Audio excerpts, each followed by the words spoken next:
I'm Catherine Hadro. Tonight on EWTN News Nightly, FBI investigation. Federal officers raid the home and office of John Bolton, national security advisor turned critic of President Trump.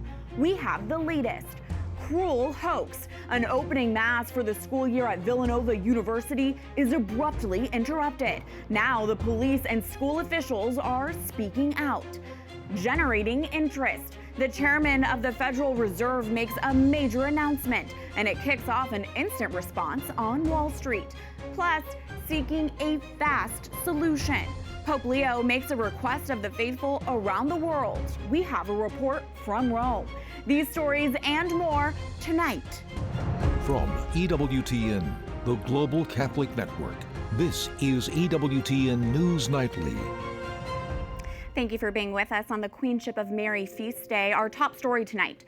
President Donald Trump says he will make a decision about the war in Ukraine in 2 weeks. He is waiting to see if Russian President Vladimir Putin and Ukrainian President Volodymyr Zelensky will work together to end the war. Otherwise, Russia could face more consequences. It's going to be a very important decision. And that's whether or not it's massive sanctions or massive tariffs or both. Or do we do nothing and say it's your fight? Zelensky repeated today he remains willing to hold bilateral talks with Russia. President Trump said he would love to stop the killing. He held up a picture that Putin sent him and suggested he might invite the Russian president to next year's World Cup in the United States, depending on what happens.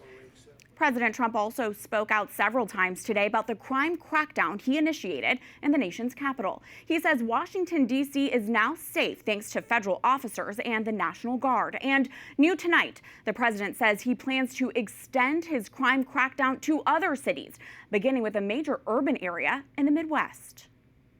We're going to make our country very safe. We're going to make our cities very, very safe. Chicago's a mess. You have an incompetent mayor, grossly incompetent. And we'll straighten that one out probably next. That'll be our next one after this.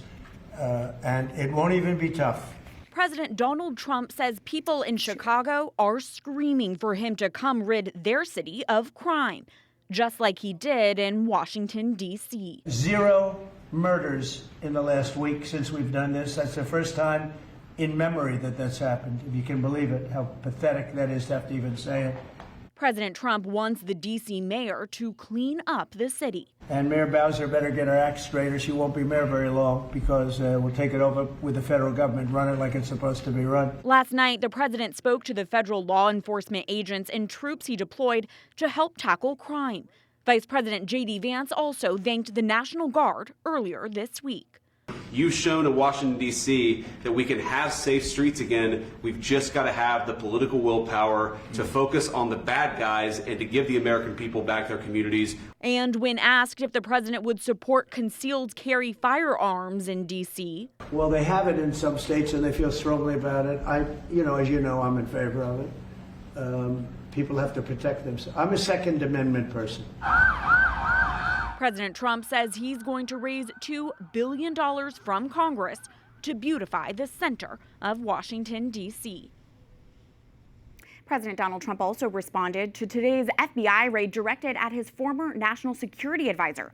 John Bolton often criticized Trump after working in his first administration. I purposely don't want to really get involved in it. I'm not a fan of John Bolton. I thought he was a sleazebag, actually. And he's suffers major Trump derangement syndrome, but so do a lot of people, and they're not being affected by anything we do. I don't know anything about it. President Trump says he first learned about the investigation when he saw it on TV. The FBI searched Bolton's home and office this morning. The raid is reportedly connected to the former national security advisor's handling of classified information. Joining us to talk more on the FBI raid of John Bolton's home is Tim Phillips, Director of Government Affairs and Global Strategies at Nest Point. Thanks for being with us. What exactly is the FBI looking for here, and how is such a raid typically authorized? Well, they're looking to see if John Bolton held classified documents in a fashion that is illegal. The penalties for this are actually pretty severe. Classified documents, especially relating to national security, it's a significant transgression.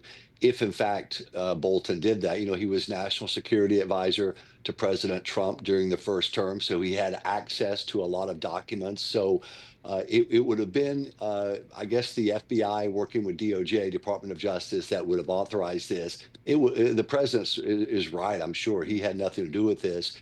That decision would have been made at the FBI working with the Department of Justice. For some time now, John Bolton has been very critical of President Trump. And one question some are asking, was this politically motivated? Your thoughts? I don't think it was. You know, the president made a great point in his remarks today that you just played.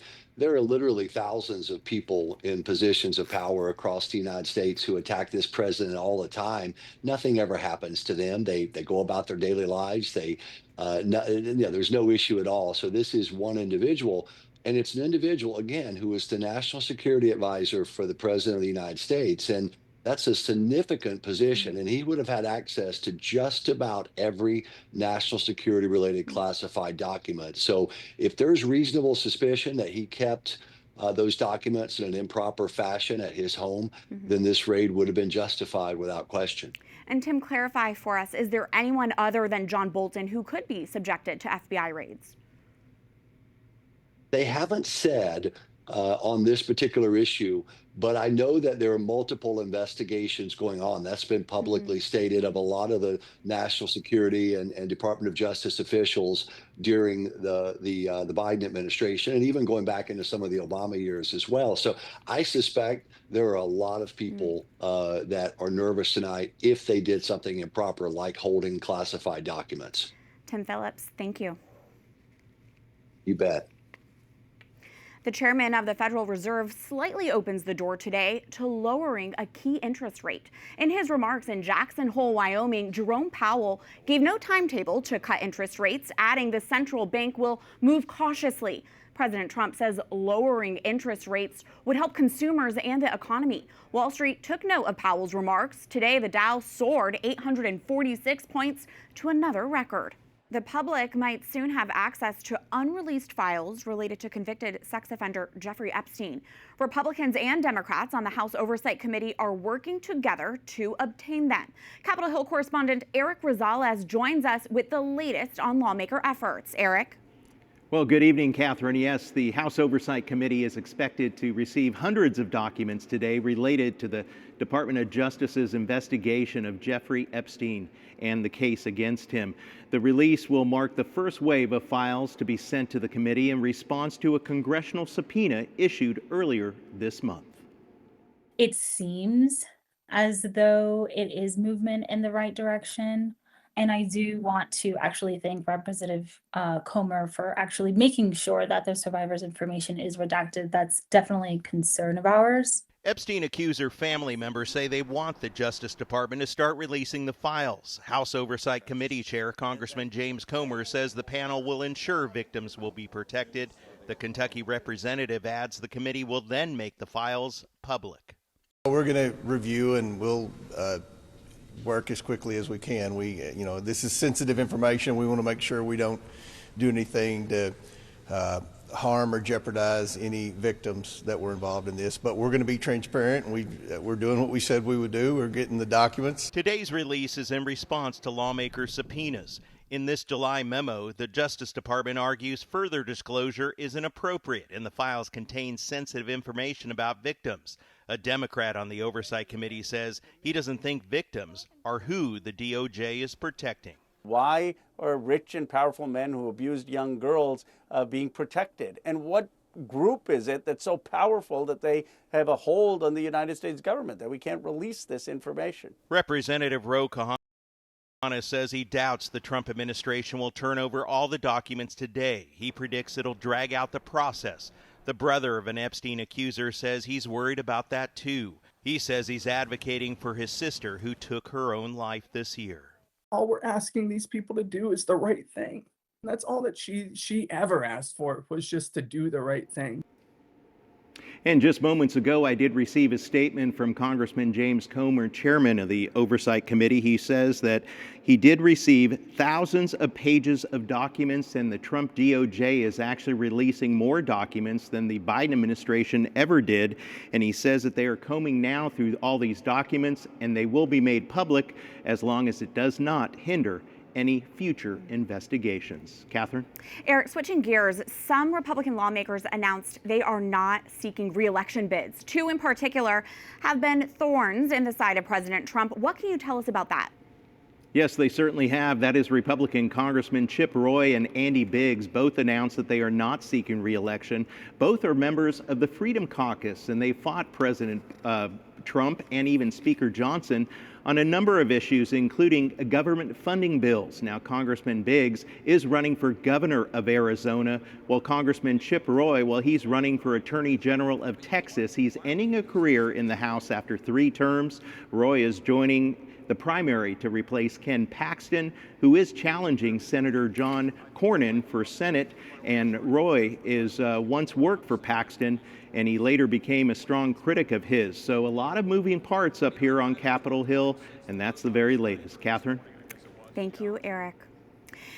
Now to Florida, where a federal judge halts any further expansion of an immigration detention center known as Alligator Alcatraz. The ruling comes as environmental groups say the project threatens sensitive wetlands. That center was built nearly 2 months ago. It holds several hundred detainees, but could expand to house around 3,000. Church leaders say they were initially barred from celebrating Mass inside the facility earlier this month. Archbishop Thomas Wensky of Miami says clergy were allowed to celebrate Mass and minister sacraments to detainees and staff. A new study shows for the first time in more than 50 years, the numbers of immigrants in America is going down. The Pew Research Center looked at data from the Census Bureau and found that in January of this year, 53.3 million immigrants lived in the United States. In June, that number dropped to 51.9 million. The study also found that in June, 15.4% of all U.S. residents were immigrants, down from a historic high of 15.8%. And that 19% of the U.S. labor force were immigrants, down from 20% in January. Joining us to talk more about this study is Laura Reese, Director of the Border Security and Immigration Center at the Heritage Foundation. Laura, thanks for being with us. The study points to President Trump's immigration policies as well as President Biden's restrictions on asylum applicants last year as reasons for the drop. What do you make of these two causes? Well, it's a long time in coming. These numbers have been rapidly rising for 6 decades, both legal immigration and illegal immigration. And so it's time for this bubble to burst. On the illegal side of the equation, we had, before Joe Biden took office, anywhere from 11 to over 20 million illegal aliens living here were the estimates. He quite possibly doubled that number. On the legal side of the equation, the numbers have been rising rapidly because of chain migration, laws that passed in 1965, a lot of fraud, particularly in asylum applications, as well as abuse of other lawful programs. So we need a course correction. And bring us up to speed. Are potential immigrants from other countries currently being discouraged from moving to the United States? Well, we have effectively secured our border, so illegal immigration has suffered a needed blow. Now the issue is interior enforcement and ICE carrying out mass deportations that Americans supported and voted for in November because we have such a large deportable alien population here. And so people around the world are seeing they're not going to risk coming illegally, risk their life savings if they know that they can't get in or will soon be deported if they were able to get in. We're just, not even a year into the Trump administration right now. Do you see this trend continuing throughout his administration, this term? I do, yes. Now that Congress has passed significant resource increases for ICE, the deportations, both by the government, but also self-deportations will increase. As long as deportable aliens see a risk that they may be deported by ICE, I think more will choose to self-deport on their own terms, and then they would be able to possibly come back lawfully at a future time. And this study shows this is the first decline since the 1960s. So policies aside, was the trend just bound to reverse at some point, given the historic high recently?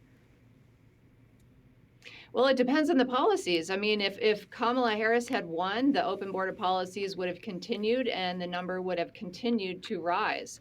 But, you know, Americans got fed up. They got fed up with the crime associated with immigration, the drugs, the fentanyl poisonings, but also the costs. Not just in lives, but also fiscal costs for shelter and housing and hospitalization, et cetera, et cetera. We were on an unsustainable trajectory. Laura Reese, thank you for your time. Thank you. Local police are investigating a hoax that disrupted a mass for new students and their families at Villanova University. The annual mass begins the academic year. A 911 call falsely claimed a gunman was inside the law school. Emergency alerts triggered a campus lockdown. No threat was found and no one was injured. Archbishop Nelson Perez of Philadelphia, whose archdiocese includes Villanova, has responded with a message of faith and solidarity, saying, "We all join in prayerful gratitude at the most recent news from Villanova University that no one was injured this afternoon and that the situation on campus was resolved. We continue to pray for all those who fear for their safety today and give thanks to the law enforcement personnel and first responders who stand at the ready each day to protect and serve our communities." Authorities are working to identify the source of the false call. Classes at Villanova are set to begin next week. Now to the war in the Middle East. The Israeli defense minister says Gaza City could be destroyed unless Hamas yields to his country's ceasefire terms. Israel wants the release of all hostages and complete disarmament of Hamas. The militant group says it would release captives in exchange for ending the war, but rejects disarmament without the creation of a Palestinian state.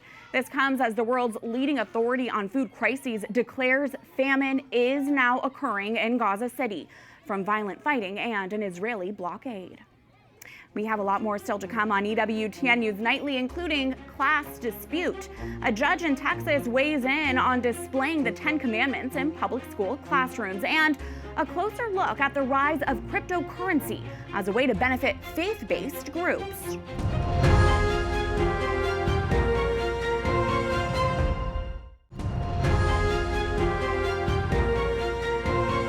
Welcome back. Texas cannot require public schools in Houston, Austin, and other districts to display the 10 Commandments in every classroom. It's a temporary ruling by a federal judge who sided with a group of families claiming the law violates the First Amendment. Texas Attorney General Ken Paxton calls the decision flawed and vows to appeal. A federal court has blocked similar 10 Commandments laws in Louisiana and Arkansas.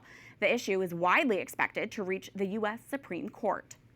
Catholic Charities, the Archdiocese of San Francisco, and the Catholic University of America have several things in common, and these days, an additional shared trait is very much a sign of the 21st century. All three are among the faith-based groups now accepting donations in cryptocurrency, also known simply as crypto. It is a digital currency that does not require a central bank or financial institution to verify transactions. EWTN's Eric Rosales recently spoke to the head of a nonprofit that now accepts donations in cryptocurrency. For more now, we turn to James Hand, CFO and CEO of Seeing Eye, a nonprofit helping pair blind people with guide dogs. And the Seeing Eye also accepts cryptocurrency donations. James, thank you so much for joining us. And first off, remind us again about your organization and what it's about and how cryptocurrency has really changed things for you. Sure. So the Seeing Eye has been around since 1929. We're the oldest guide dog school in the world.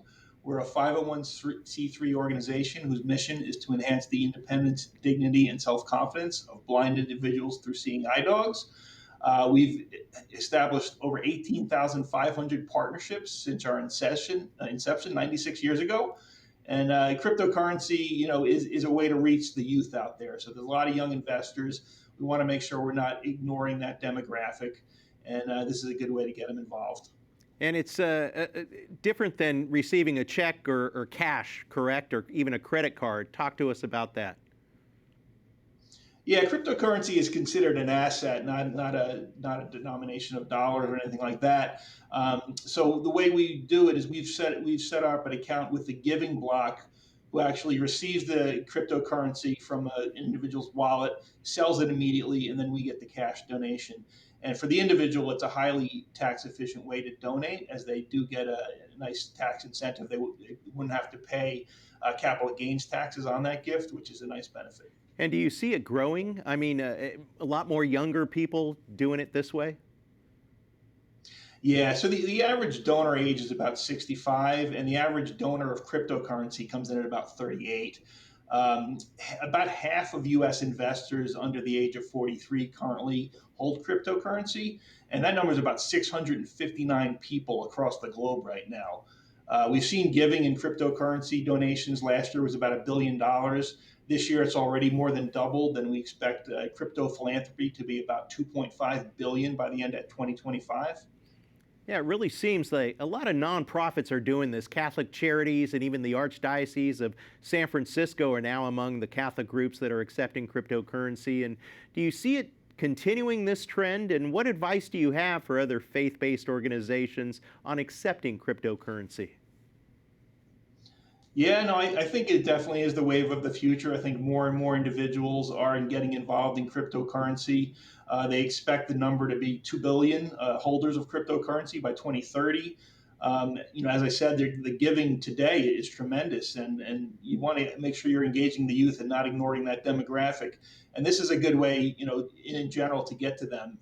So it's really, I think, the wave of the future. I think the CNI just engaged with accepting cryptocurrency recently, and I think we're even a little bit behind the eight ball. Some organizations have been doing it for years and have been wildly successful in doing so. So the first step is to accept the cryptocurrency as a form of giving, and the second step is finding those who are interested in your mission and getting them involved. Well, your organization has done a tremendous help to a number of people. If our viewers want to know more information, where could they go about the CNI? Yeah, so definitely. So they can go to www.cni.org. We have a wonderful website that we revamped last year. I think there's a lot of really helpful information on there about the organization, about how to give, about how you could become a puppy raiser. We have about 500 families at any given time who are out there taking care of our puppies from age 7 weeks till they're about 12 to 14 months old, and then they come back in. But it's a great way to help. If you're not giving financially, you can still be a volunteer for our organization. And you can give cryptocurrency. All right, James Hand with the CNI, thank you so much. Thank you, Eric.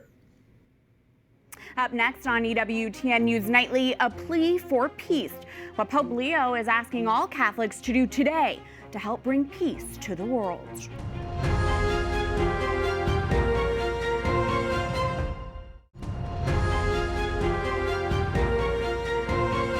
Amid the push for peace and conflicts around the world, Pope Leo XIV says the faithful can take part in helping those suffering from war. EWTN Vatican News correspondent Valentina De Donato has more. Good evening, Catherine. As our world continues to be wounded by wars, Pope Leo XIV has invited the faithful around the globe to come together to pray and fast for peace today. The Holy Father made the announcement just 2 days ago at the end of his weekly general audience. He recalled the liturgical commemoration of the Queenship of the Blessed Virgin Mary, which is celebrated today, urging the faithful to ask Mary, the Queen of Peace, to intercede for peace. Specifically, the Pope invited all of the faithful to take part in this day of prayer and fasting for all of those who suffer because of war. Invito tutti I fedeli a vivere la giornata del 22 agosto. I invite all the faithful to devote the day of the 22nd of August to fasting and prayer, imploring the Lord to grant us peace and justice, and to dry the tears of those who suffer as a result of the ongoing armed conflicts. Mary, Queen of Peace, intercede so that peoples may find the path to peace. La via della pace. Italy's bishops also said they will join in Pope Leo XIV's invitation for all faithful to pray and fast for peace. And the Vicar General of the Diocese of Rome, Cardinal Baldassare Reina, expressed that the diocese welcomes this appeal and extends it to all of the faithful, asking Mary to accompany humanity on its journey toward reconciliation and unity. Cardinal Matteo Zuppi, Archbishop of Bologna and president of the Italian Bishops' Conference, also said that peace is not a spiritual utopia, saying that it is a humble path made of daily gestures. And Cardinal Pierbattista Pizzaballa, the Latin Patriarch of Jerusalem, who is based in the Holy Land, recently went to Gaza, said that hearts can change even in the Holy Land, and reiterated his gratitude for the Pope's continued focus on peacekeeping. In Rome, Valentina Di Donato for EWTN News Nightly. Today, as we've mentioned, the Catholic Church celebrates the Queenship of the Blessed Virgin Mary. The feast was established by Pope Pius XII in 1954, 4 years after the proclamation of the dogma of the Assumption of the Blessed Virgin. Because the two are closely linked, Mary's queenship is celebrated on the octave day after her Assumption, August 15th. Mary as Queen is a teaching that stretches back to Scripture and the Church Fathers, and the Church has continued the tradition through the centuries. Pope Pius XII said Mary deserves the title because she is the Mother of God, she is perfect, and she has intercessory power. Mary, Queen of Heaven, pray for us. We thank you for watching tonight. Remember, you can follow us on social media, Facebook, X, and Instagram at EWTN News Nightly. I'm Catherine Hadro. Good night, and God bless.